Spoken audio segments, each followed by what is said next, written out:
सवाल 282, तांबे के पत्थरों पर राजाओं द्वारा उत्कीर्ण करवाए गए आज्ञापत्रों, भूमिदानों और प्रशस्तियों को क्या कहा जाता है?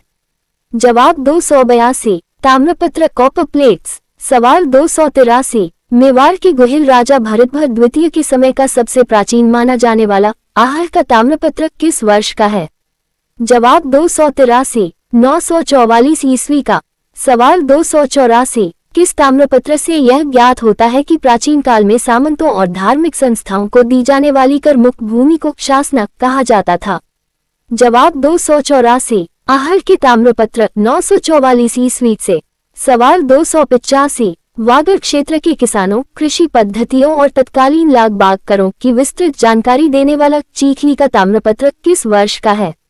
जवाब 285, 1483 ईस्वी का। सवाल 286, चीखली ताम्रपत्र 1483 ईस्वी मुख्य रूप से राजस्थान के किस आधुनिक जिले के क्षेत्र से संबंधित है? जवाब 286, डूंगरपुर जिले से। सवाल 287, चित्तौड़गढ़ के दूसरे साके 1535 ईस्वी के दौरान रानी कर्मावती द्वारा जौहर में प्रवेश करने से पूर्व दिए गए भूमिदान का प्रामाणिक साक्ष्य कौन सा है? जवाब 287, पुर का ताम्रपत्र जो 1535 ईस्वी का है।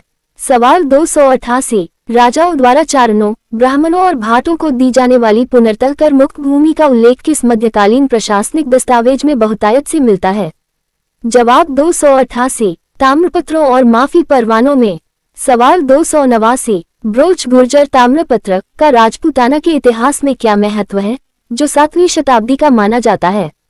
जवाब 289, ये ताम्रपत्र राजपूतों को यूची कुषाण जाति से जोड़कर उनकी उत्पत्ति की व्याख्या करने का आधार बनता है।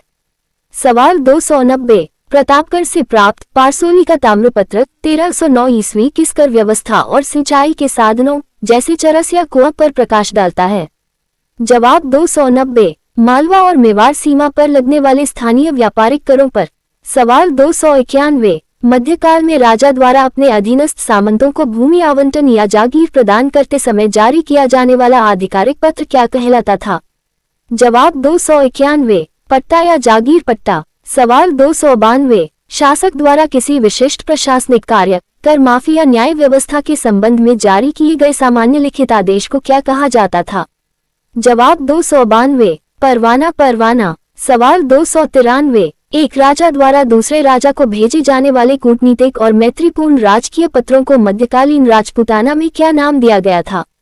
जवाब 293, खरीटा खरीटा। सवाल 294, मुगल सम्राट द्वारा सीधे राजपूत राजाओं को भेजे जाने वाले शाही आदेशों या पत्रों को किस तकनीकी नाम से जाना जाता था? जवाब 294, फरमान फामन या मंसूर। सवाल 295, जयपुर रियासत के प्रशासनिक रिकॉर्ड का वह भाग क्या कहलाता है जिसमें राजाओं के दैनिक आदेशों और नियुक्तियों का ब्यौरा दर्ज होता था?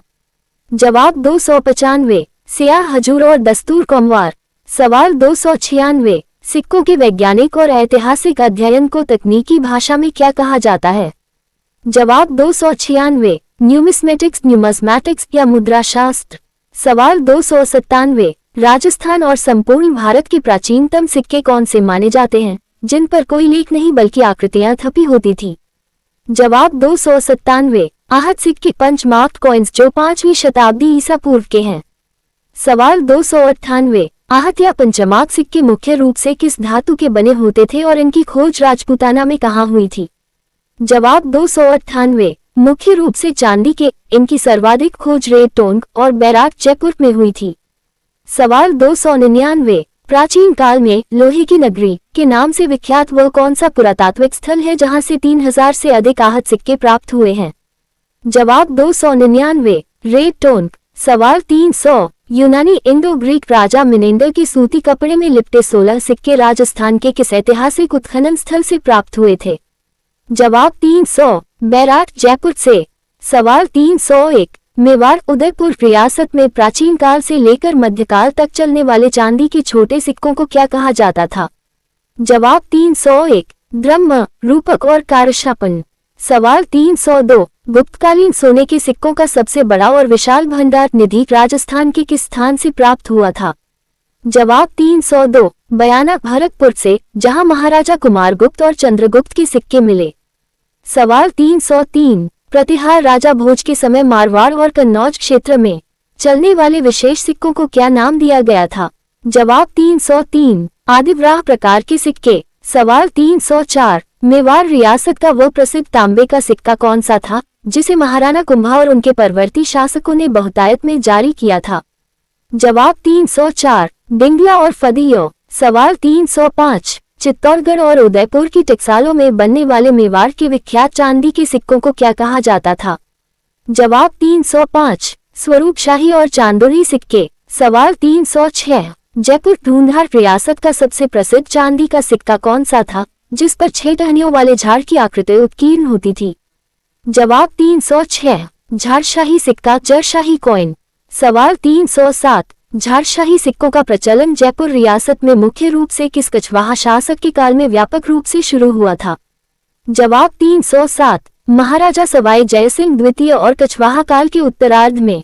सवाल 308 मारवाड़ जोधपुर रियासत में चलने वाले सोने और चांदी के प्रसिद्ध सिक्कों को किस नाम से पुकारा जाता था?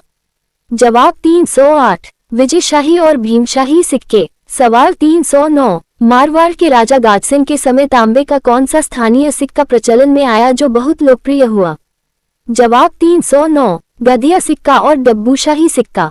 सवाल 310 बीकानेर रियासत के वे विख्यात सोने और चांदी के सिक्के क्या कहलाते थे जिन पर बाद में महारानी विक्टोरिया का नाम उत्कीर्ण किया गया था?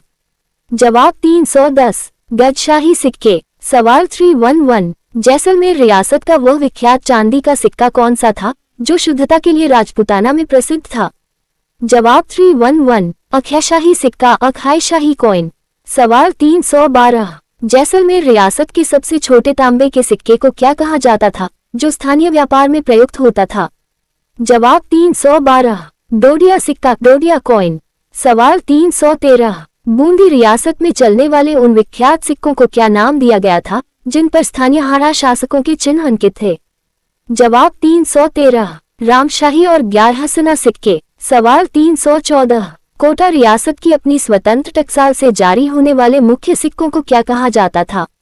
जवाब 314 मदनशाही सिक्के मदनशाही कॉइन्स। सवाल 315 झालावाड़ रियासत की टकसाल से निर्मित होने वाले चांदी और तांबे के सिक्कों का नाम क्या था? जवाब 315 मदनशाही सिक्के। कोटा से अलग होकर झालावाड़ ने भी इसी नाम को जारी रखा। सवाल 316 प्रतापगढ़ रियासत में चलने वाले उन प्रसिद्ध चांदी के सिक्कों का नाम बताए जिनका वजन और शुद्धता ब्रिटिश काल तक प्रामाणिक मानी जाती थी? जवाब 316 सालिमशाही सिक्के। सवाल 317 बांसवाड़ा रियासत के स्थानीय बाजार में क्रय विक्रय के लिए प्रयुक्त होने वाले सिक्कों का नाम क्या था? जवाब 317 लक्ष्मणशाही सिक्के। सवाल 318 डूंगरपुर रियासत के प्रतापी राजाओं द्वारा जारी किए गए चांदी के सिक्कों को क्या पुकारा जाता था? जवाब 318 उदयशाही सिक्के। सवाल 319 अलवर रियासत में चलने वाले उन विख्यात सिक्कों को क्या नाम दिया गया था जो कूटनीतिक संधियों के बाद बहुत प्रचलित हुए? जवाब 319 रावशाही सिक्के। सवाल 320 धौलपुर रियासत का वह प्रसिद्ध तांबे और चांदी का सिक्का कौन सा था जिस पर पिस्तौल या तमंचे की आकृति उत्कीर्ण होती थी? जवाब 320 तमंचाशाही सिक्का तमंचाशाही कॉइन। चरण 4 रस्ट रैप क्वेश्चंस सेट 4 आयोग द्वारा पूछे जा सकने वाले भ्रमित करने वाले और उच्च स्तरीय विश्लेषणात्मक सवाल। सवाल 321 सिक्का और रियासत का भ्रामक जाल। मदनशाही सिक्के राजस्थान की 2 अलग अलग रियासतों में समान नाम से प्रचलित थे। वे 2 रियासतें कौन सी हैं जहां छात्र अक्सर भ्रमित होते हैं? जवाब 321 कोटा और झालावाड़ रियासत। झालावाड़ चूंकि कोटा से ही अलग होकर बना था इसलिए शुरुआती दौर में वहां भी मदनशाही सिक्के ही ढाले गए। सवाल 322 ताम्रपत्र आधारित कालक्रम जाल। निम्नलिखित ताम्रपत्रों को उनके कालक्रम के अनुसार प्राचीन से नवीन क्रोनोलॉजिकल ऑर्डर व्यवस्थित कीजिए। चीखली का ताम्रपत्र, आहट का ताम्रपत्र, पुर का ताम्रपत्र। जवाब 322 सही क्रम है। 2 944 ईस्वी, 1 1483 ईस्वी, 3 1535 ईस्वी। सवाल 323 प्रशासनिक शब्दावली का जाल। खरीता, परवाना और फरमान तीनों मध्यकालीन पत्र व्यवहार के रूप हैं।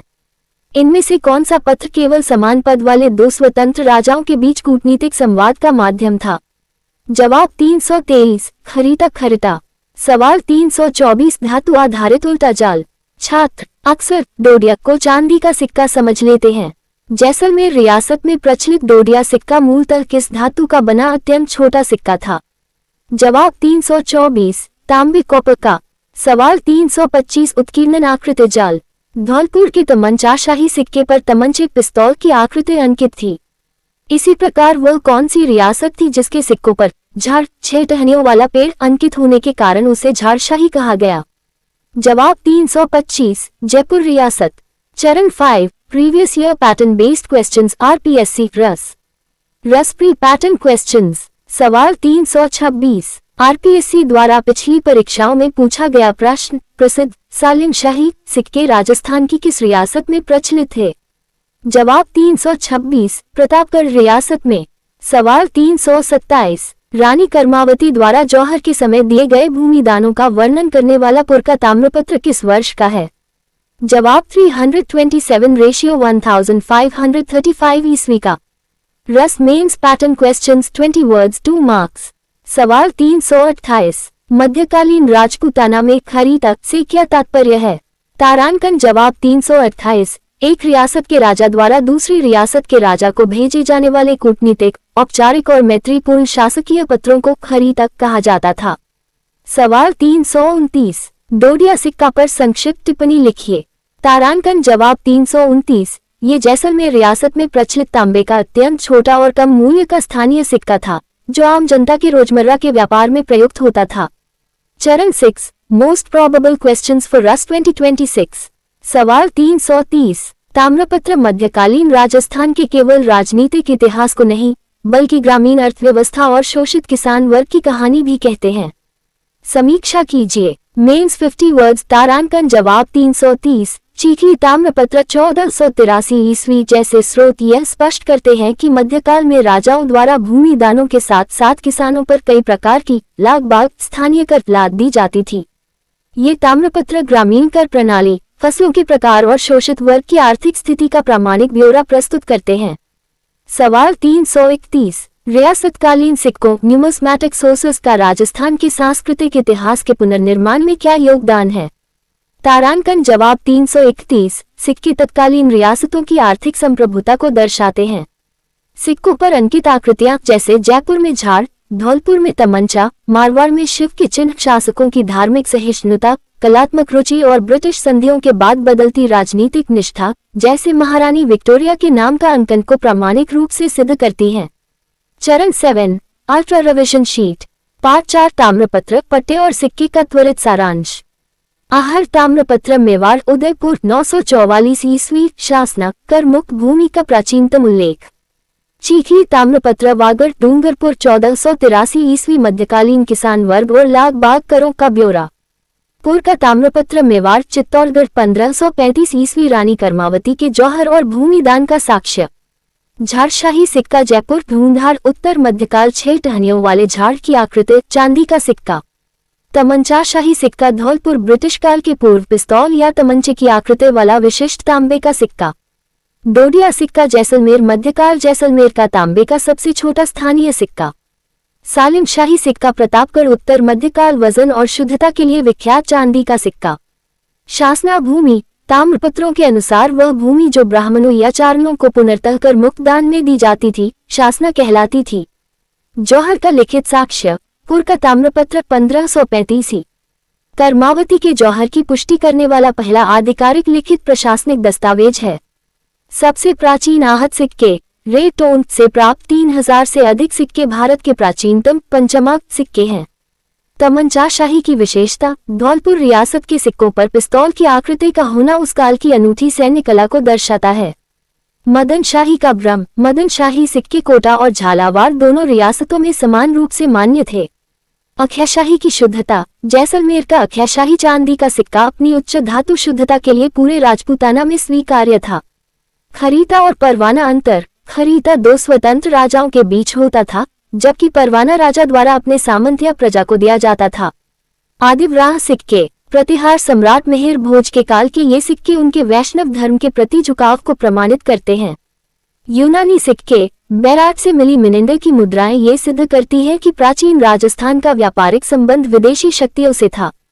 लक्ष्मण शाही सिक्के, बांसवाड़ा रियासत के इन सिक्कों का नाम वहां की स्थानीय राजवंश की विशिष्ट शाखा के आधार पर रखा गया था।